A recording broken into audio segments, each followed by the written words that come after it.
532 కాగా మొత్తం సర్వే చేసిన కుటుంబాల సంఖ్య 1,12,15,134. హౌస్ లిస్టింగ్ చేసిన మొత్తం 1,15,71,457 కుటుంబాలకు గాను 1,12,15,134గా ఉంది. ఇది సర్వే కవరేజ్ను 96.9% సూచిస్తుంది. ఇతర కారణాల వల్ల సర్వే చేయని కుటుంబాల మొత్తం సంఖ్య 3,56,229. ఎక్కువగా సర్వే చేయని కుటుంబాలు జిహెచ్ఎంసి మరియు ఇతర నగర ప్రాంతాలలో ఉన్నాయి. అదేవిధంగా అధ్యక్ష, రాష్ట్రంలో డేటా ఎంట్రీ 20/11/2024న ప్రారంభమై 25/12/2024న పూర్తి అయింది. డేటా ఎంట్రీ పూర్తి చేయడానికి మొత్తం 36 రోజుల సమయం పట్టింది. 2024 ఫిబ్రవరి 4న మంత్రిమండలి తీసుకున్న నిర్ణయానికి అనుకూలంగా సర్వే అన్ని అంశాల్లో 1 సంవత్సరం లోపు విజయవంతంగా పూర్తి చేయబడింది.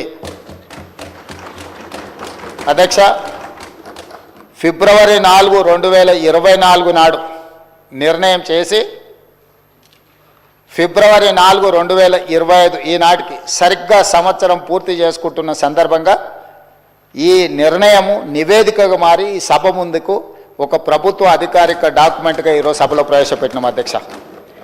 అదేవిధంగా ఈ క్రింది సర్వే డేటా మరియు ఫలితాలను పూర్తిగా తెలంగాణ నివాసితులు ఎన్యూమరేటర్లుగా స్వచ్ఛందంగా చెప్పిన సమాచారంపై ఆధారపడ్డాయి. ఈ సర్వేలో నమోదైన కుటుంబాల ఆధారంగా రాష్ట్రంలో 3,54,77,554 మందిని సర్వే చేయడం జరిగింది. ఈ మొత్తం సామాజిక వర్గాల వారిగా సంఖ్య ఈ క్రింది విధంగా ఉంది అధ్యక్ష. ఎస్సీలో 61,84,319 మంది ఉండగా ఇది మొత్తంలో 17.43% ఉంది. ఎస్టీలో 37,05,929 మంది ఉండగా ఇది మొత్తంలో 10.45% ఉంది అధ్యక్ష. బీసీ ముస్లిం మైనారిటీ మినహా 1,64,09,179 ఉండగా ఇది మొత్తంలో 46.25% ఉంది అధ్యక్ష. ముస్లిం మైనారిటీలో బీసీలు 35,76,588 ఉండగా ఇది మొత్తంలో 10.08% ఉంది అధ్యక్ష.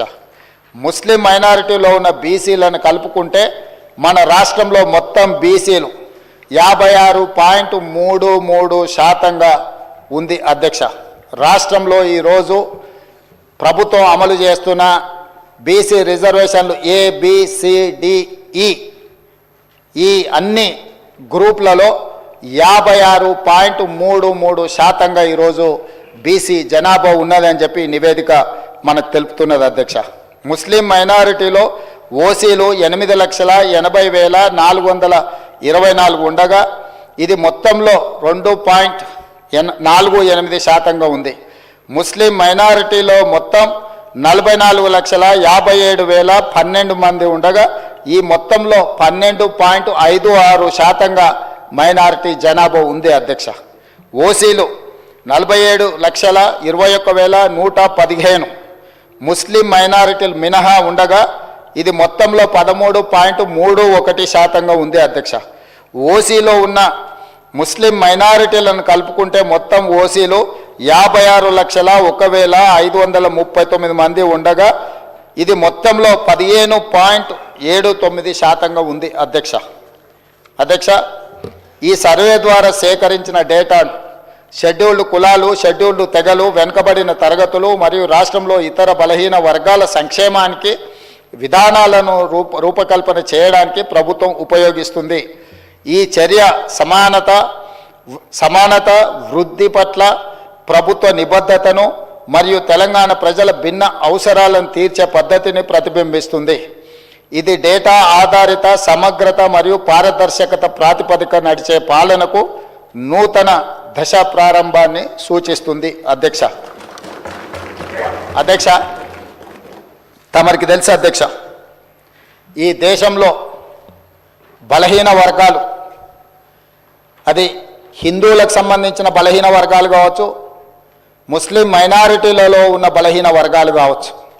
మొదటి నుంచి కాంగ్రెస్ పార్టీ, తెలంగాణ ప్రభుత్వం 50% పైగా జనాభా ఉన్నారని మనం వివిధ సందర్భాలలో చర్చించుకున్నాం, వివిధ సందర్భాలలో మాట్లాడుకుంటున్నాం.